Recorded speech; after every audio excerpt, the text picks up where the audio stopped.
എല്ലാവർക്കും കളേഴ്സ് ചാനലിൻ്റെ മറ്റൊരു വീഡിയോയിലേക്ക് സ്വാഗതം. വണ്ടിപ്പെരിയാറ്റിൽ നിന്നും സത്രത്തിലേക്കുള്ള ഒരു യാത്രാ വിവരണമാണ് ഈ വീഡിയോയിൽ ഉൾക്കൊള്ളിച്ചിരിക്കുന്നത്. ചങ്ങനാശ്ശേരിയിൽ നിന്നും രാവിലെ 5 മണിക്ക് യാത്ര തിരിച്ച് 7:30 ആയപ്പോൾ വണ്ടിപ്പെരിയാറ്റിലെത്തി. കുട്ടിക്കാനം ഭാഗത്തുനിന്ന് വരുന്നവർ പെരിയാർ പോലീസ് സ്റ്റേഷനോട് ചേർന്ന് കൊടുക്കുന്ന വഴിയിൽ വലത്തോട്ട് യാത്ര ചെയ്താണ് സത്രത്തിലേക്ക് പോകേണ്ടത്. ചെറുപ്പത്തിൽ പത്തനംതിട്ട വഴിയും പിന്നീട് എരുമേലി വഴിയുമാണ് ശബരിമലയിൽ വന്നുകൊണ്ടിരുന്നത്.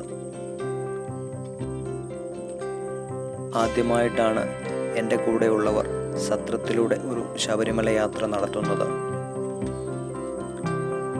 ആയതുകൊണ്ട് തന്നെ എങ്ങനെയാണ് സത്രത്തിൽ പോകുന്നതെന്നോ അവിടുത്തെ രീതികൾ എങ്ങനെയാണ് എന്നോ അയ്യപ്പന്മാർക്കായി ഏർപ്പെടുത്തിയിരിക്കുന്ന സൗകര്യങ്ങളോ നിയമങ്ങളോ ഒന്നും തന്നെ അറിയാതെയാണ് യാത്ര.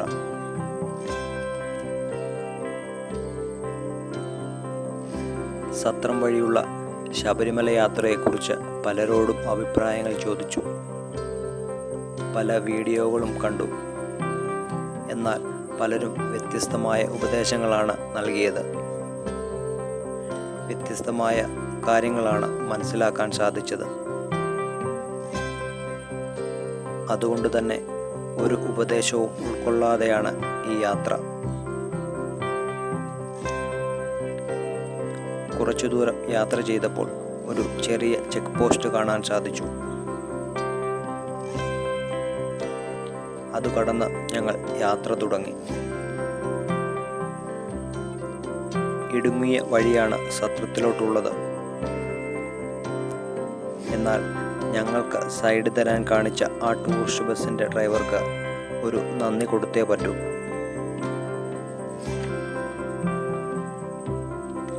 അങ്ങനെ യാത്ര ചെയ്യവേ ഞങ്ങൾ ഒരു ചെറിയ തോടിനരികിൽ വാഹനം നിർത്തി.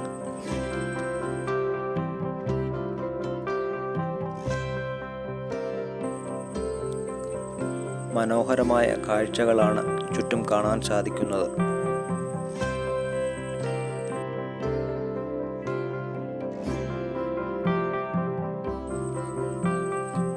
ഇവിടെ നിന്നും നേരെ മുന്നോട്ട് പോയാൽ പരുന്തുംപാറയും പീരുമേടും കടന്ന് കുട്ടിക്കാനത്ത് എത്തിച്ചേരാം.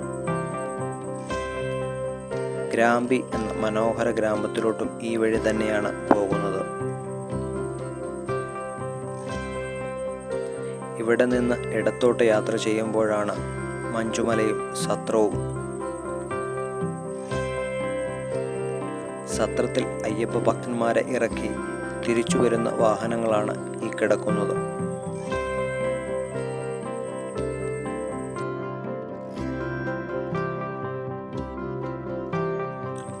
കുറച്ചു സമയം ഇവിടെ വിശ്രമിച്ചതിനു ശേഷം ഞങ്ങൾ യാത്ര തുടർന്നു.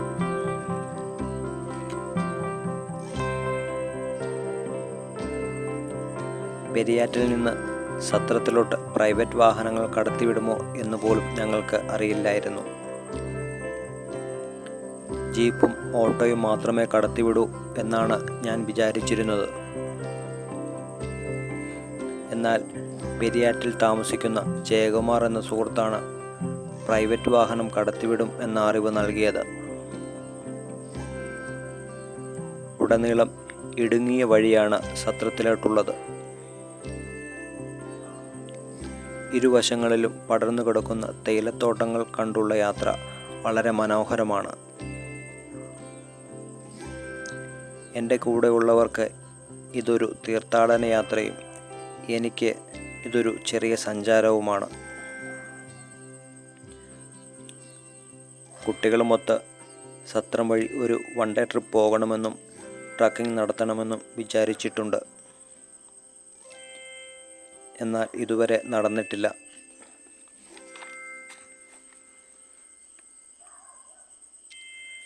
സത്രം വഴി ശബരിമലയിലേക്ക് പോകുന്ന അയ്യപ്പ ഭക്തന്മാർ പമ്പ വഴിയാണ് തിരിച്ചു പോകാറ്. അതുകൊണ്ട് തന്നെ ബസ്സിൽ പെരിയാറ്റിലിറങ്ങി അവിടെ നിന്ന് ജീപ്പിൽ അല്ലെങ്കിൽ KSRTC ബസ്സിൽ സത്രത്തിൽ വരികയും അയ്യപ്പ ദർശനം നടത്തി പമ്പ വഴി KSRTC ബസ്സിനെ തിരിച്ച് പോവുകയുമാണ് ചെയ്യുന്നത്.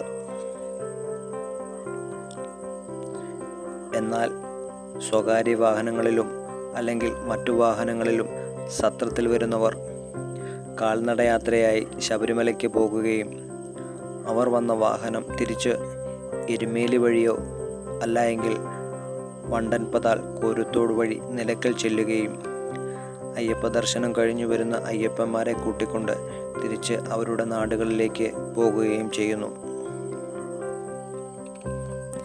രാവിലെ 7:30 മുതൽ 11:30 വരെയാണ് സത്രത്തിൽ നിന്നും അയ്യപ്പന്മാരെ കാനനപാതയിലോട്ട് കടത്തിവിടുന്നത്. ഈ അറിവോടു കൂടിയാണ് എൻ്റെ കൂടെയുള്ളവർ യാത്ര ചെയ്യുന്നത്. സത്രം ഒരു മനോഹര വിനോദസഞ്ചാര കേന്ദ്രമാണ്. കണ്ണെത്താ ദൂരത്ത് പടർന്നു കിടക്കുന്ന മലനിരകളും തേയിലത്തോട്ടങ്ങളും ഏലകൃഷികളും എല്ലാം തന്നെ ഈ യാത്രയിൽ നമുക്ക് ഉടനീളം കാണാൻ സാധിക്കുന്നു. ജീപ്പ്, ഓട്ടോ എന്നിവ കൂടാതെ KSRTC ബസ്സും പെരിയാറ്റിൽ നിന്നും സത്രത്തിലേക്ക് സർവീസ് നടത്തുന്നുണ്ട്.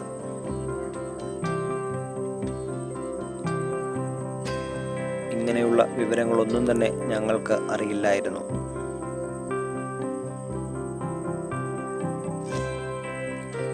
മനോഹരമായ ചെറിയ ഗ്രാമങ്ങളും പുഴകളും പഴയ സ്കൂളുകളും ചെറിയ വീടുകളും പുൽമേടുകളും അമ്പലങ്ങളും പള്ളികളും എല്ലാം തന്നെ ഈ യാത്രയിൽ കാണുവാൻ സാധിക്കുന്നു.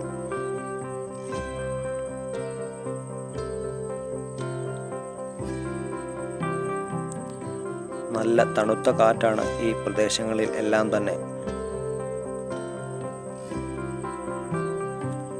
അത്ര മനോഹരമായ റോഡുകളല്ല നിലവിൽ ഉള്ളത്.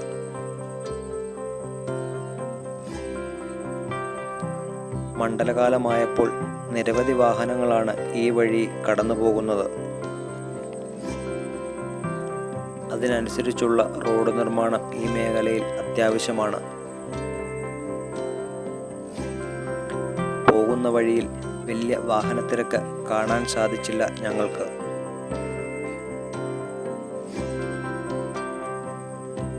അയ്യപ്പ ഭക്തന്മാരുടെ തിരക്ക് കുറവാണ് എന്നാണ് ഞങ്ങൾ അതിൽ നിന്നും മനസ്സിലാക്കിയത്.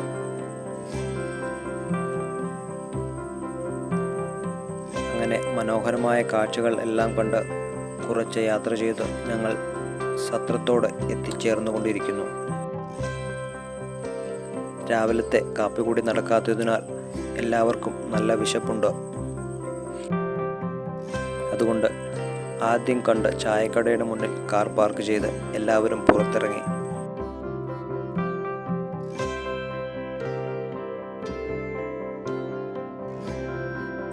കാപ്പി കുടിക്കാനായി കടയിൽ കയറി. നല്ല ചൂട് പൊറോട്ടയും കടലക്കറിയും ചൂട് ദോശയും ചമ്മന്തിയും എല്ലാം തന്നെ ഇവിടെ ലഭ്യമാണ്.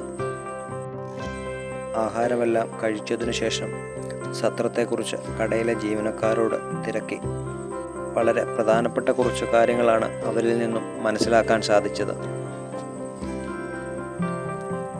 രാവിലെ 7:30 മുതൽ അയ്യപ്പ ഭക്തന്മാരെ കാനനപാതയിലോട്ട് കടത്തിവിടുമെന്നും ഒരു ദിവസം 500 ടോക്കൺ മാത്രമേ ലഭിക്കൂവെന്നും ഒരു പ്ലാസ്റ്റിക് ഉൽപ്പന്നം പോലും കയ്യിൽ കൊണ്ടുപോകാൻ സാധിക്കില്ല എന്നും ഞങ്ങൾക്ക് അപ്പോഴാണ് മനസ്സിലായത്.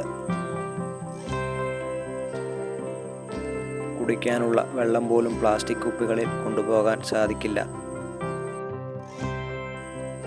ഒരു ദിവസം 500 ടോക്കൺ മാത്രമേ ലഭിക്കുകയുള്ളൂ.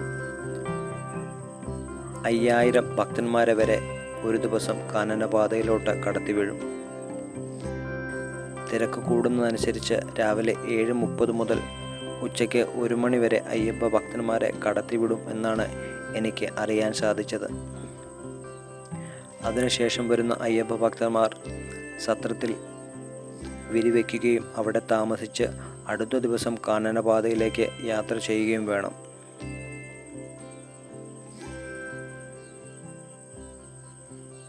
അവിടെ നിന്നു കേട്ട കാര്യങ്ങളെല്ലാം മനസ്സിലാക്കി പെട്ടെന്ന് തന്നെ കാപ്പികുടി എല്ലാം അവസാനിപ്പിച്ച് ഞങ്ങൾ സത്രത്തിലേക്ക് നടന്നു തുടങ്ങി. കയ്യിൽ കരുതിയിരുന്ന ലഘുഭക്ഷണങ്ങളെല്ലാം പ്ലാസ്റ്റിക് കവറിൽ നിന്നും പേപ്പർ കവറിലോട്ട് മാറ്റി കയ്യിലുണ്ടായിരുന്ന പ്ലാസ്റ്റിക് ഉൽപ്പന്നങ്ങളെല്ലാം തന്നെ അവിടെ ഉപേക്ഷിച്ചിട്ടാണ് ഞങ്ങൾ യാത്ര തുടങ്ങിയത്. സത്രത്തിലേക്ക് നടന്നു തുടങ്ങിയപ്പോഴാണ് ഞങ്ങൾക്ക് മനസ്സിലായത് ഒരുപാട് അയ്യപ്പന്മാർ ഞങ്ങൾക്ക് മുമ്പേ തന്നെ സത്രത്തിൽ എത്തിച്ചേർന്നിട്ടുണ്ട് എന്ന്. അവർ എല്ലാം തന്നെ രാത്രിയിലും വെളുപ്പിനെയുമായി യാത്ര ചെയ്താണ് ഇവിടെ വന്നു ചേർന്നിരിക്കുന്നത്.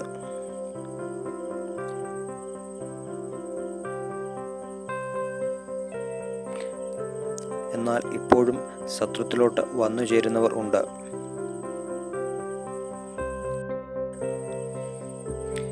ഈ വരുന്നവർ ഒന്നും തന്നെ ഇവിടുത്തെ രീതികൾ എങ്ങനെയാണ് എന്ന് മനസ്സിലാക്കാതെയാണ് വന്നുകൊണ്ടിരിക്കുന്നത്. എന്നാൽ ഈ രാത്രി സത്രത്തിൽ വിരിവെച്ച് നാളെ രാവിലെ കാനനപാതയിലൂടെ യാത്ര ചെയ്യാൻ വരുന്നവരും ഉണ്ട്. കൂടെ വന്നവർ സ്പോട്ട് ബുക്കിംഗ് ചെയ്യാനാണ് ഉദ്ദേശിക്കുന്നത്. അതിൻ്റെ കാര്യങ്ങൾ ആകെ തിരക്കി. പലരും പല അഭിപ്രായങ്ങളാണ് പറയുന്നത്. അതുകൊണ്ട് തന്നെ പോലീസ് കൺട്രോൾ റൂമിൽ ചെന്ന് 2 പോലീസ് ജീവനക്കാരുടെ കാര്യങ്ങൾ നേരിട്ട് ചോദിച്ച് മനസ്സിലാക്കി.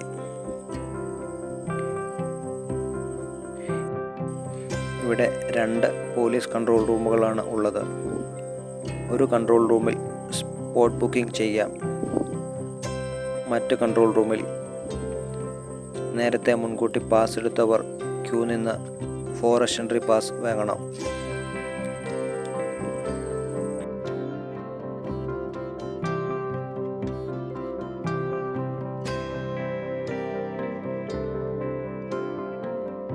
സ്പോട്ട് ബുക്കിംഗ് ചെയ്തതിനു ശേഷം മറ്റൊരു കൺട്രോൾ റൂമിൽ നിന്ന് ഫോറസ്റ്റ് എൻട്രി ടോക്കണും വാങ്ങണം.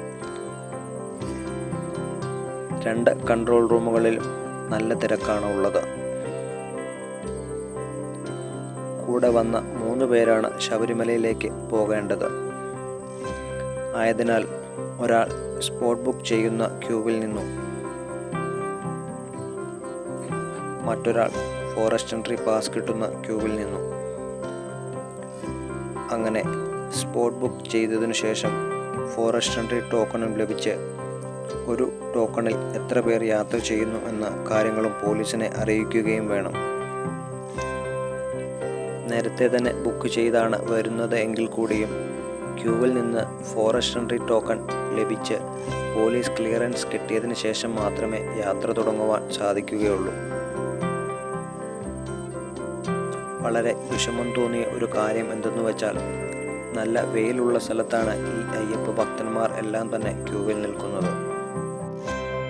വെയിൽ കൊള്ളാതെ ഇരിക്കാനുള്ള ഒരു താൽക്കാലിക സംവിധാനം ഇവിടെ അത്യാവശ്യമാണ്. കുട്ടികളും മുതിർന്നവരുമായ ഒരുപാട് അയ്യപ്പ ഭക്തന്മാരാണ് ഈ ക്യൂവിൽ നിൽക്കുന്നത്. ലക്ഷക്കണക്കിന് അയ്യപ്പന്മാർ വരുന്ന ഒരു സ്ഥലത്ത് കുറച്ചുകൂടി സൗകര്യങ്ങൾ അത്യാവശ്യമാണ്.